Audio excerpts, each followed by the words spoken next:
Hello everyone and welcome to the channel. I'm Emmanuel, I'm a 737 pilot, and before we start I would like to dedicate this video to my fellow viewer Metal Eye who sparked my interest in this airplane we see on screen right now, and to iniBuilds for providing me with a pre-release copy of the P-40 WarHawk so that I can do this first look for you guys before the actual release.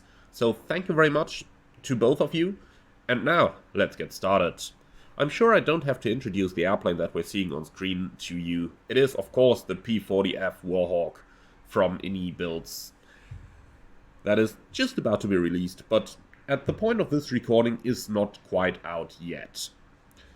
I'm sure the first thing that's going to spark your eyes as you're seeing this is that we have the engine cowling disassembled right now, and that reveals that look on this marvelous Rolls-Royce Merlin engine.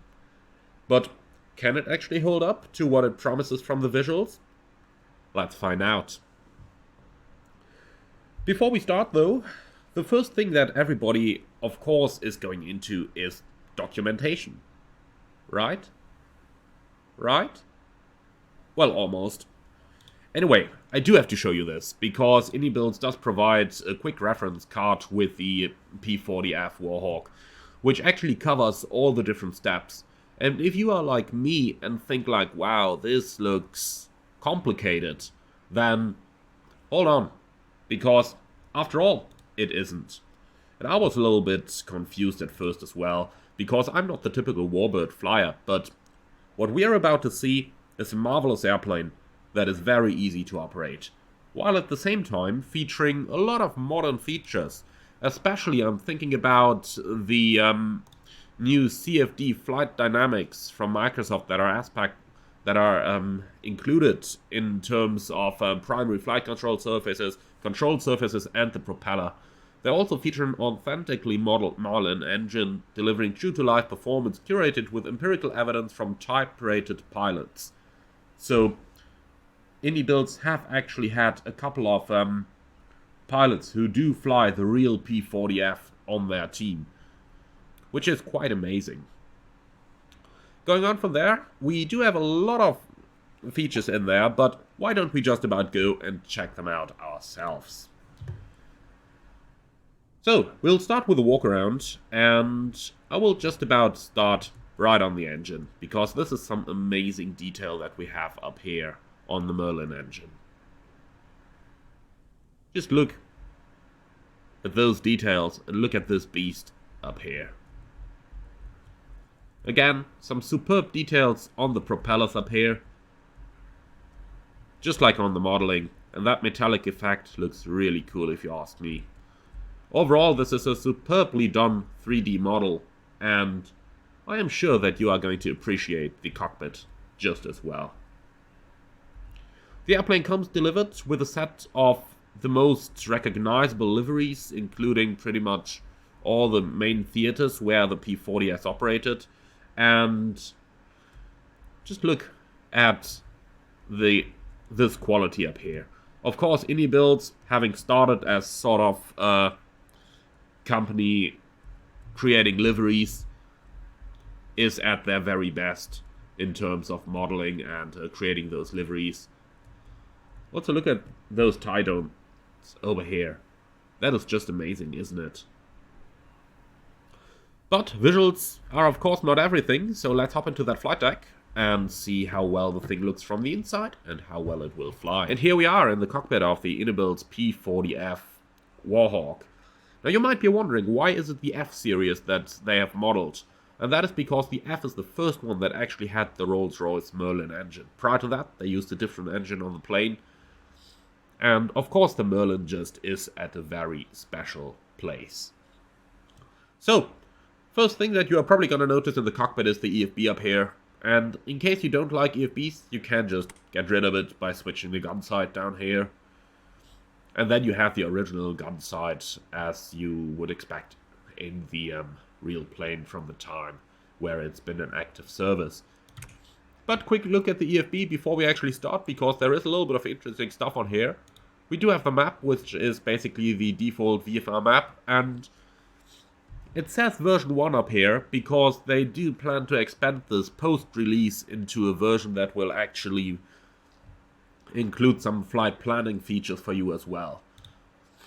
The next one that is really interesting here is the maintenance page. So on the left side we can, for example, place our cowlings or open the gun base, like you can see up here on the wings. So this is where you would rearm the airplane.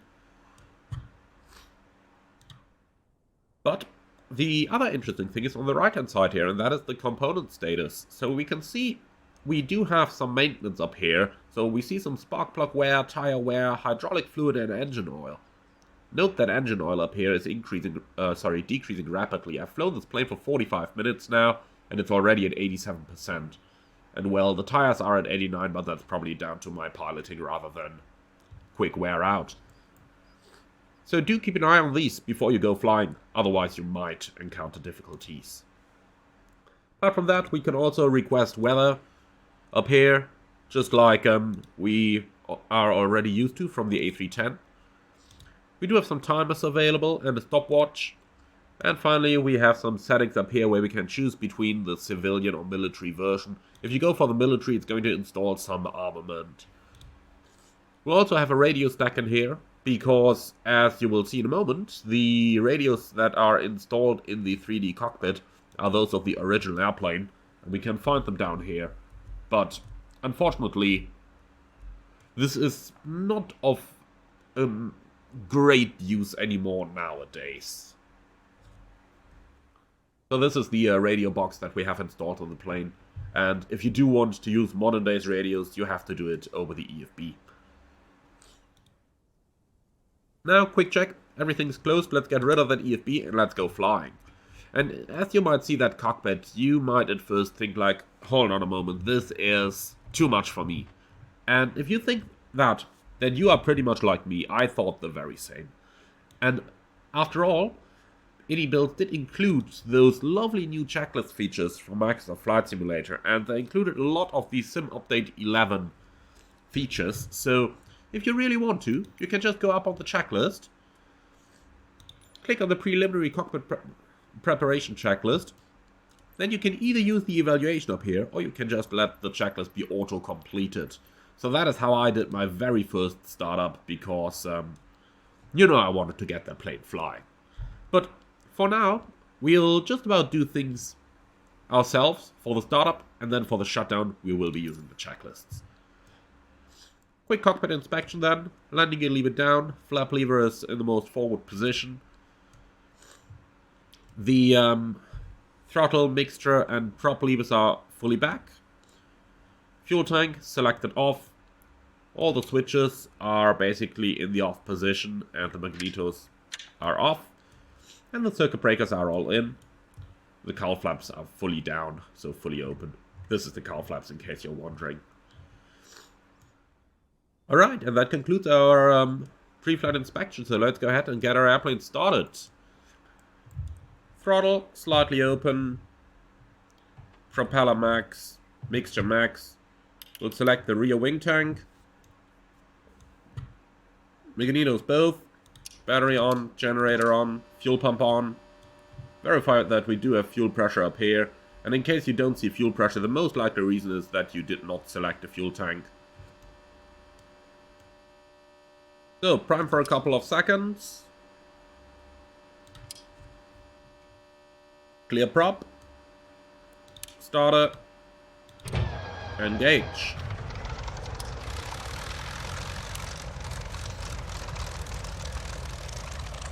And here we go, the engine is running.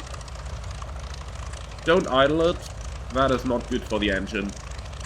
And then, quick check, we do have oil pressure, temperature's rising, the coolant temperature is rising as well now. Very, very good. So, radio's on, pitot heater on, and that is pretty much our engine startup complete. Now we can go taxi. So clear on the left, clear on the right. Parking brake, located just up here. Release, and watch how easy this plane actually is to taxi. Get away from that gentleman over there. And here we go. I'm just using minor inputs right now, and it is very well controllable. Let's see, windsock says we need to go to the other side, okay.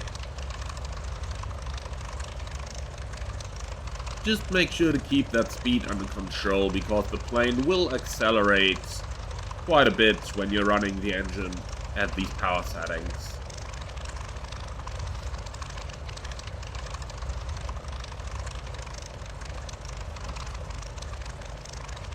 Okay, wind is mostly crossed by the looks at the windsock. And taxiing a tail dragger, always a good idea to have your views a little bit sidewards, because it does help you with keeping the airplane on the taxiways. Especially when it's snowy like it is right here, right now.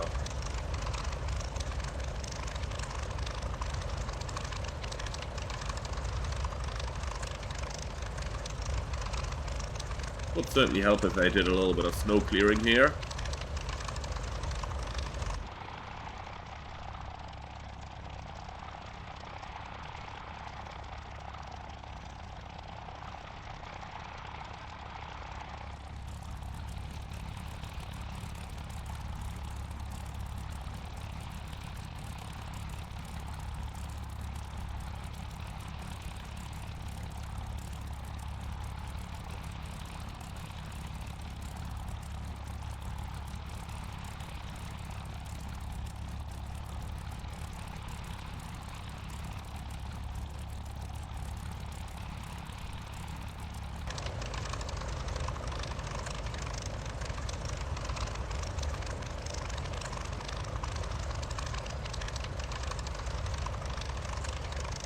So, we're slowly approaching the holding point. Let's break it back down to a decent speed.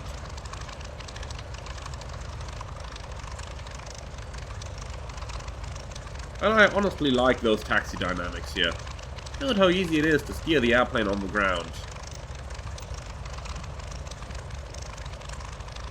Yep, and the moment I say this, I almost topple over and kill my propeller. Okay, so park and brake is set. Let's go ahead with a run-up then. Which is fairly easy in this plane. So, we have the propeller full forward, mixture full forward, both magnetos, fuel pump is on. Let's go up to 1800 RPM.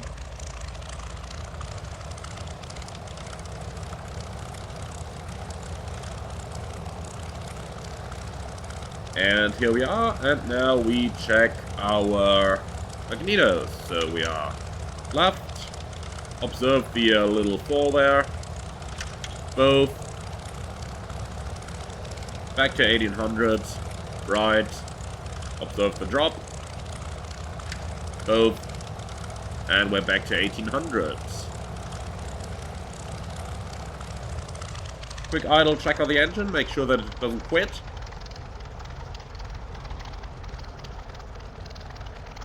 But don't idle it for too long. They don't like it. They really don't like it. Okay, park and brake is off, and we are ready to go.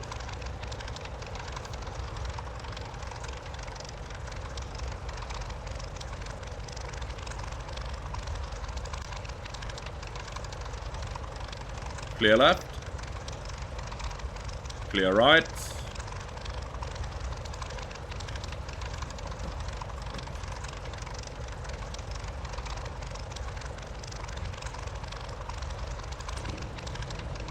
Close the canopy, and now we're fully ready.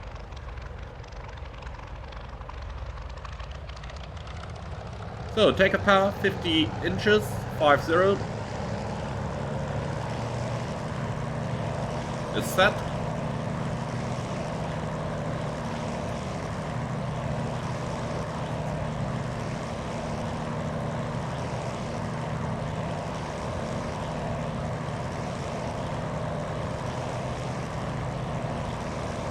We're at 110, rotate. And we're flying. Gear up. Positive frames.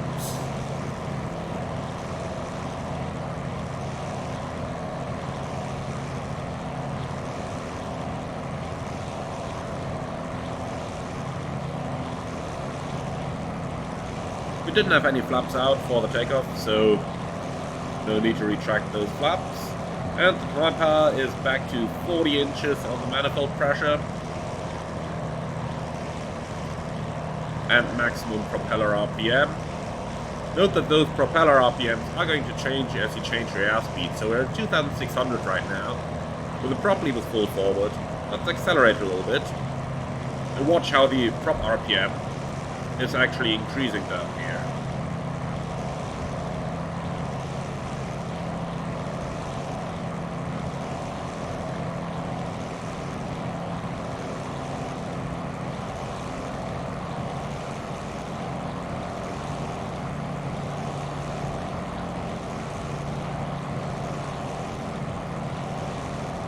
Alright, and we have roundabout reached our climb RPMs. So the airplane is fully equipped with the new CFD flight dynamics.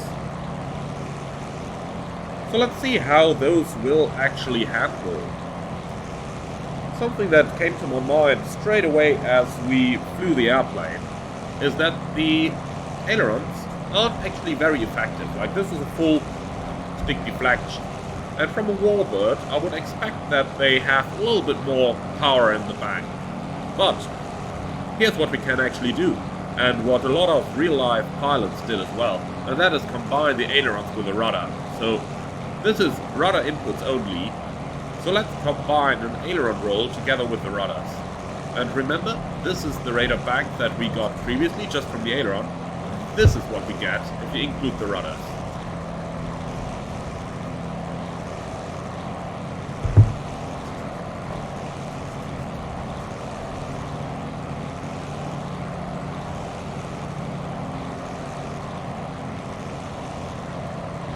Right, let's gain a little bit of extra altitude, and then we are going to dive down, accelerate to the maximum speed, and then see what the airplane feels like. Something that always catches me when I'm flying warbirds is that if you're looking at the performance of the airplane now, it actually doesn't look too great, does it? Like, we're climbing at 1,500 feet a minute at a speed of 170 miles per hour. Note that this is miles per hour, not knots. And the maximum speed is 400 miles an hour. But of course, you aren't just going to be able to climb or fly the airplane at those speeds, because that's the kind of power that you did not have available back in the day. So we are now going to gain a little bit of altitude, then we'll dive down, and in the dive we'll collect that airspeed.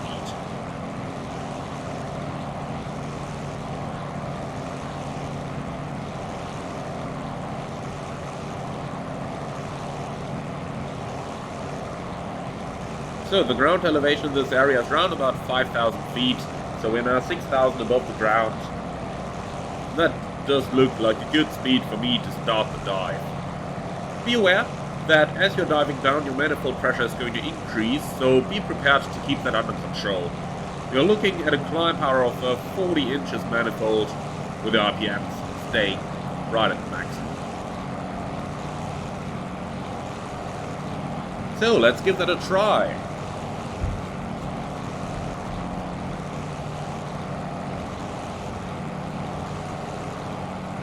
Watch that airspeed as it increases.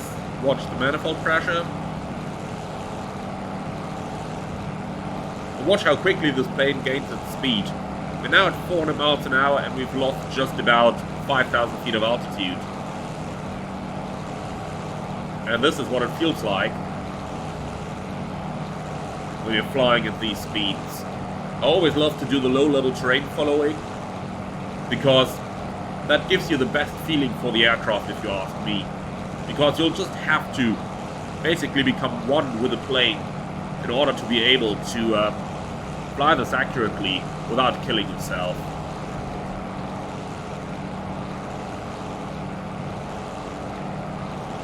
But do be aware how quickly you are losing speeds in the warbirds. Also, always have a look at your power to make sure that you keep those 40 inches.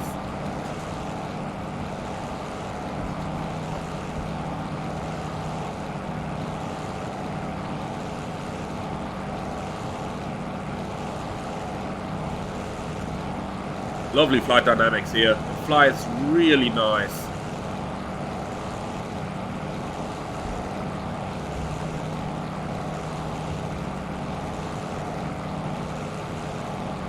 The next thing we'll try is to put the airplane into some unusual or in some undesired aircraft state. So I'm going maximum power right now to achieve the best possible rate of climb. But we can only do this for a limited time, otherwise we will be damaging that engine. So back to the 40 inches manifold. And we're about 3,000 feet above the ground. Not the highest altitude to conduct some stall exercises, but nonetheless, let's give it a try up here. The first thing we're going to do is a power on stall. So I'll keep the power, pitch it up.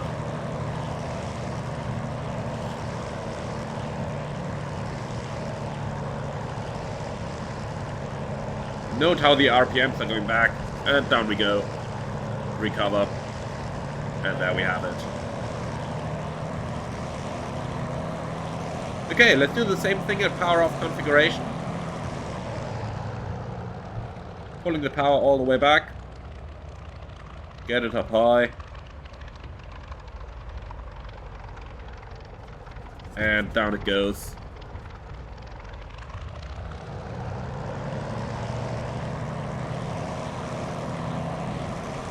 Well controllable, well behaving aircraft.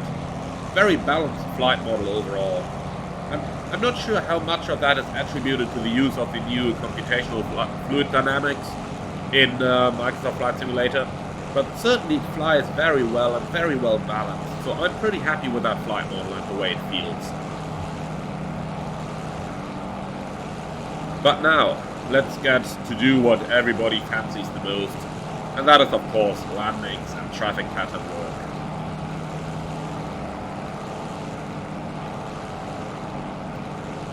So we're on the way to back to the traffic pattern. Let's establish cruise configuration, which is basically to drop RPMs back to 2600, and then we'll put the mixture to auto rich, which is like the first notch you have over there.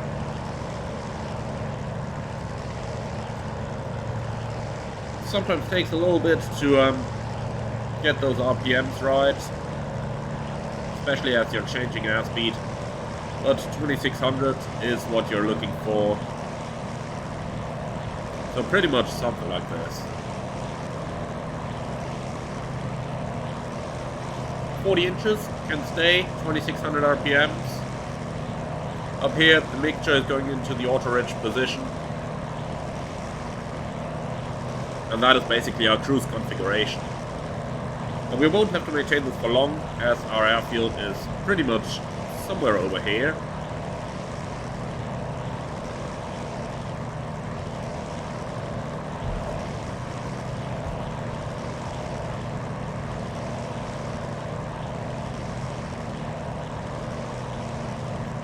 See, there it is. One thing I do want to do, you guys know I've watched Top Gun too many times, so let's go prop full forward, mixture full rich. And when I'm flying a Warbird, I just have to do this. Once again, note how much airspeed we can gain here. And the only moment where you actually perceive the actual speed you're doing is when you are that close to the ground, isn't it? Alright. So, power back. Let's go right into the traffic pattern. Not the normal way how you'd enter it, but you guys know where I'm going with this. Pattern entry speed should be 140 knots. Sorry, 140 miles.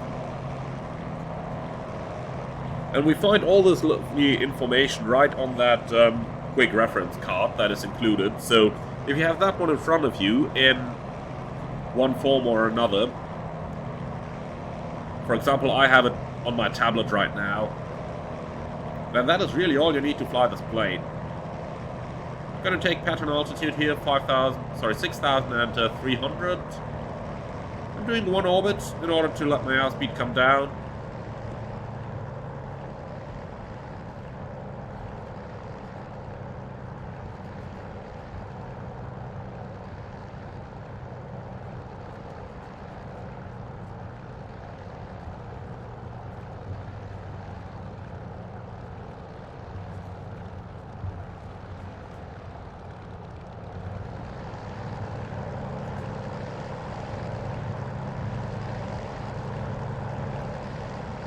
Note how quickly it gains airspeed when you add just a little bit of thrust there.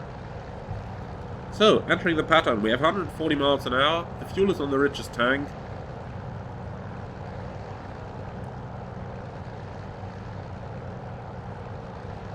Mixture is in auto rich, probably full forward, carpet full cold, cowl flaps will remain off for now, and then we can put the flaps out into the half position.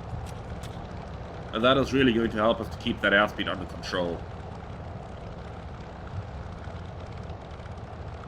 I might have gone a bit too close to the field here. Let's correct for that. And we can start our initial descent.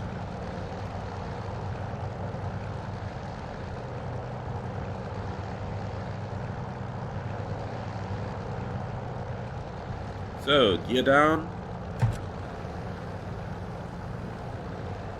When the speed is below 140, we can put the flaps out.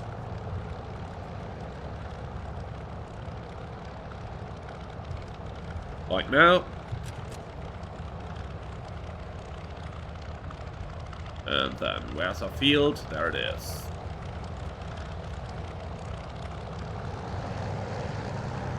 Make sure not to get too slow. You're supposed to maintain the airspeed in the region of around 115 miles.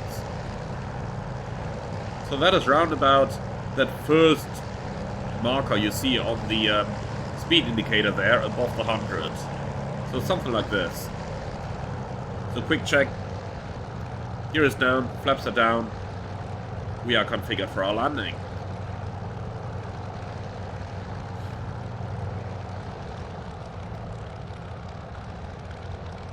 Again, very well balanced flight model. It behaves exactly as I would expect. Flies down very nicely as well. So, throttle idle. Flare a little bit. Down on the marker. A little bit of braking. And trying the challenge of keeping it on the center line. Which isn't all that easy in a tail dragger. As you can see. Okay, just get down to taxi speed so that it can't do things like this anymore. And here we are. Let's try to find that next exit to leave that runway.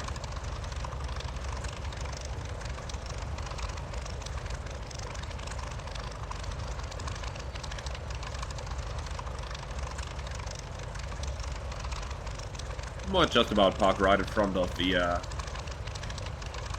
building over there.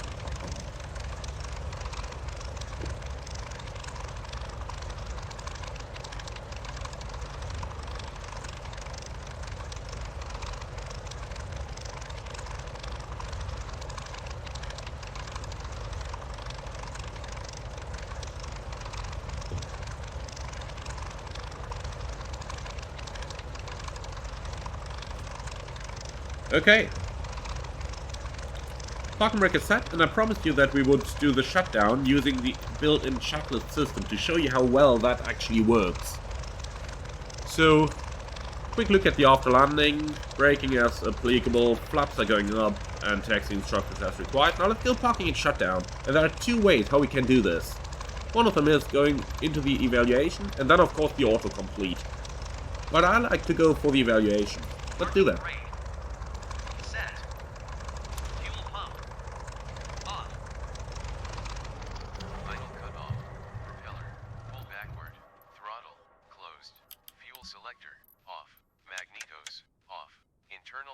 External lights. Okay. Off. ADI cage latch. Caged. Generator. Off. Battery. Off. Cowl flaps. Open. And that's our shutdown procedure complete. So using this checklist system, it literally only took me a matter of minutes to learn how to fly this airplane correctly. And that is something that I really appreciate. So overall, I would say my first impression on the iniBuilds P-40F WarHawk is that it is a very well balanced airplane, absolutely very well looking one. And it is very easy to learn to fly it as well with the documentation and with everything that iniBuilds has provided. So overall, my full recommendation, it will come out for only £14.99. So that is a very good price for that aircraft. And it will be out very soon, if it's not actually out by the time that you're watching this. Thank you very much for your attention. Once again, thank you very much MetalEye for pointing this out to me. And once again, thank you very much to iniBuilds for actually providing me with a pre-release copy. With that, as always, like, comment and subscribe, and if you do want to support the channel, you can do so through the Buy Me Coffee link that you can find in the video description below. Until then, thank you very much, see you soon, and maybe see you in the P-40 WarHawk.